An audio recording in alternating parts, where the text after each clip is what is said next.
السلام عليكم ورحمة الله تعالى وبركاته. نتمنى تكونوا كلكم في أحسن حال، ومبروك عواشركم. الله يدخل عليكم بالصحة والسلامة، والله يبلغنا وإياكم رمضان في أحسن حال يا ربي آمين. ومرحبا بكم في وصفة جديدة اليوم ضمن تحضيرات رمضان المبارك. غادي نعطيكم الطريقة ديالي اللي كنوجد بها العسل، معتمدة عندي من سنين وناجحة من أول تجربة. خليكم معايا تشوفوا الطريقة. اخواتي، الطريقه ديال العسل عندي هنا طنجره ديال الضغط، درت فيها قالب ديال السكر. كاين اللي كيخدمها بسنيده، يعني انا كنخدم بالقالب ديال السكر، صراحه كيعجبني والعسل ديالو كيجي زوين وكيلصق على الحلوه. غادي نزيد عليه واحد حامضه، قطعتها دوائر وحيدت من هذوك العلفات اللي كيكونوا لداخل، هذوك البذور تقدروا تقسموها غير على جوج.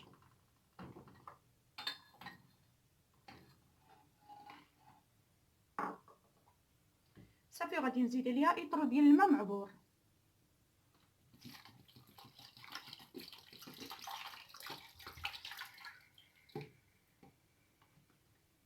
نخليه واحد 20 دقيقه حتى داك السكر شويه يهبط، وديك الساعه ندوزو باش نسدو عليه ونديروه يقلب. السكر ديالنا ها هو تقريبا دابا البنات، بعد ما خليناه 20 دقيقه غادي ندوز دابا باش نسد عليه. علاش كنديرو في الكوكوت؟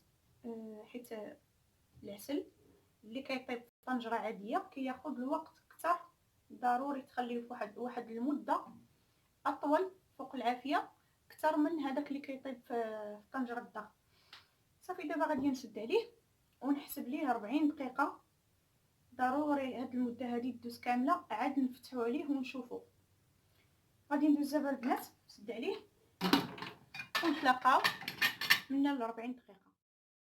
سديت الكوكوت ودرت على النار، غادي نتسنى حتى تصفر الصفاره ونحسب 40 دقيقه، بطبيعه الحال العافيه متوسطه.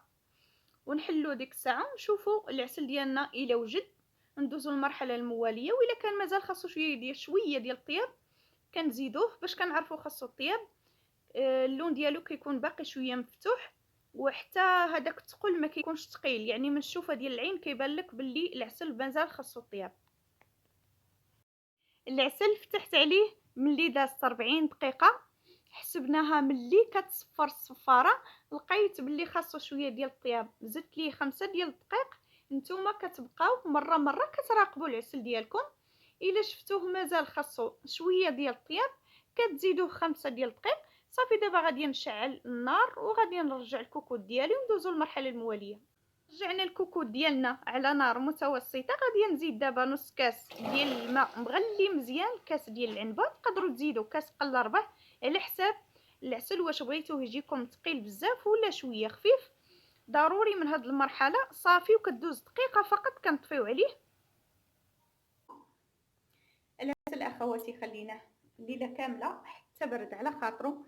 هانتوما الكثافه ديالو رائع، بلا ما تزيدوا ليه لا مسكه حره ولا حتى شي اضافات، فقط ديروا فيه دوك الطريفات ديال الحامض وتيجي المذاق ديالو غزال.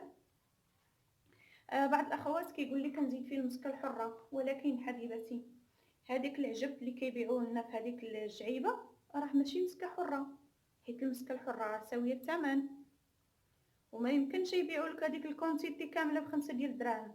لهذا البنات حاولوا تفادوا هذيك الماده اللي ما عرفناش اشنا هي بالضبط اللي تيبيعوها لنا في هذوك الجعيبات، وفقط يعني اكتفيوا بمواد طبيعيه منسمات طبيعيه. تقدروا تزيدوا القرفه، انا فقط درت الحامض يعني تيجي غزال، وهذا هو العسل اللي معتمد عندي من سنين. وراه يعني العسل اللي تيكون مخدوم مزيان وتيكون شويه ثقيل راه تيشبر في الحلوى، ما يحتاج لا مسكه حره ولا حتى شي حاجه. عسل غزال وثقيل البنات، غير تبعوا دوك المراحل اللي عطيتكم في الفيديو وان شاء الله يجيكم العسل ولا اروع لجميع انواع الحلويات وحتى الاستعمال اليومي على شله. هانتوما حبيباتي السمك ديالو كيجي ولا اروع، وحتى اللون ديالو تيجي غزال. من اول تجربه الاخوات اللي ما سبق لهمش وجدوا العسل تبعوا هاد الطريقه هذه بالمراحل ديالها، والتزموا بالوقت اللي كتخليو فيه العسل ديالكم فوق النار، وان شاء الله غادي يجيكم العسل ولا اروع. تيجي حسن كاع من ديال المحلات التجاريه، يعني ما كاينش مجال للمقارنه. هانتوما البنات، كانت هذه الوصفه ديالنا ديال نهار اليوم ضمن تحضيرات رمضان المبارك. وكنرجع نقول لكم مبروك واشركم، الله يبلغنا واياكم رمضان بالصحه والسلامه واللي كنتمناو، والله يرزقنا اجر القيام والصيام. البنات الا عجبتكم الوصفه ديال اليوم ما تنساوش تبارطاجيوها على اوسع نطاق، خليو لي لايك وتعليق محفز. وشنا هما الوصفات اللي كتبغيو تشوفوها، وصفات خاصه برمضان او غيره. نتمنى تبقاو دائما في احسن حال، والى الملتقى بحول الله وقوته. مع السلامه.